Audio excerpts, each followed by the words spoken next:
सती माता का प्राकट्य इस दक्ष प्रजापति के यहाँ हुआ। विवाह भगवान शिव के साथ हुआ, पर भगवान शिव से दक्ष प्रजापति ने वैर कर लिया। कारण क्या था? कारण ये था कि इसके मन में अभिमान आ गया था। देखा विधि विचार सब लायक, दक्ष है कीन प्रजापति नायक। बड़ अधिकार दक्ष तव पावा, अति अभिमान हृदय तव आवा। ब्रह्मा जी ने एक बार देखा कि ये लायक है दक्ष प्रजापति, तो सारे प्रजापतियों का मुखिया बना दिया। और जैसे ही मुखिया बने तो थोड़ा अहंकार भी आ गया। अब कोई बड़ी पदवी मिल जाती है तो अहंकार भी अपने आप आ जाता है। तो ये सभा में गए, सारे देवता बैठे थे, सब खड़े हो गए।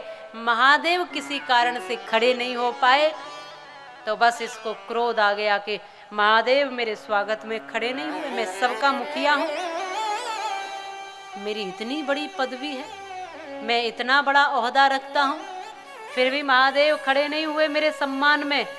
महादेव को अभी मेरे ओहदे का ज्ञान नहीं, अभी पता नहीं है कि मैं कितना बड़ा व्यक्ति हूं।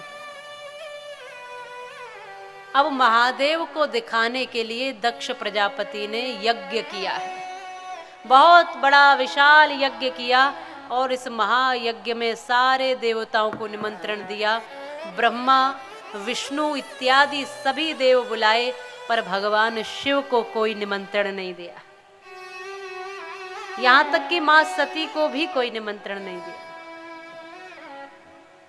अपनी ही पुत्री है सती, पर अपनी पुत्री तक को कोई निमंत्रण नहीं। बाकी सारे देवता बुला लिए। सब देवता यज्ञ में जाने लगे, देवियां जाने लगी। तो मां सती का भी मन करा कि मैं भी अपने पिता के यहाँ यज्ञ में जाऊं। अब मन तो करता है, मायके की याद तो आती है माता, और मायके में कोई उत्सव हो रहा हो तो जरूर याद आती है। अब यहाँ इस उत्सव में गांव की बहुत सी बहन बेटियां सब आई हुई है कि महायज्ञ हो रहा है, महाकथा हो रही है, महा उत्सव हो रहा है, चलो इस उत्सव में सम्मिलित होंगे। तो मां सती का भी मन किया। निमंत्रण तो कोई आया नहीं है, फिर भी भोलेनाथ से एक बार पूछ करके तो देखा जाए, एक बार तो पूछा जाए, शायद भोलेनाथ कह दें कि यज्ञ में जा सकते हैं। आज सती जी सबको जाते हुए जब देखती हैं यज्ञ में, तो मन उनका भी करता है, और भोलेनाथ के पास बार बार आती है, बार बार लौट जाती हैं, फिर आती हैं जाती है, आती है जाती है। आज पक्का मन करके सती जी ने भगवान शिव से कह ही दिया। भोलेनाथ ने समझाया कि देवी जाना उचित नहीं लगता, तुम्हारी बात तो सही है कि जाना चाहिए यज्ञ में, लेकिन तुम्हारे पिता को तकलीफ होगी, वो अहंकार में चूर भरा बैठा है, घमंड में बैठा है दक्ष प्रजापति, इसलिए तुम्हारे जाने से और अहंकार बढ़ जाएगा, जाना उचित नहीं है। आवत ही हरसे नहीं, नैनन नहीं स्नेह, तुलसी वहां न जाइए चाहे कंचन वर्षे में।